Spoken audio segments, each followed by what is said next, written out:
Dating senador at ngayon Chief Presidential Counsel na si Juan Ponce Enrile nasa intensive care unit dahil sa pneumonia.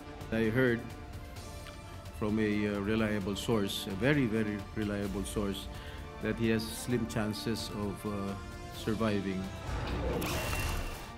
Pag-apaw ng Chico River dahil sa bagyong Uwan, nagpabaha sa Cagayan. Taas po kami ng bubong.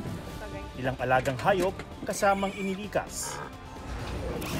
I am very grateful to say that na marami akong sparkling moments with Sparkle. At nagbabalik Pinas na si Barbie Forteza, naghahanda na sa 30th anniversary ng Sparkle GMA Artist Center this weekend.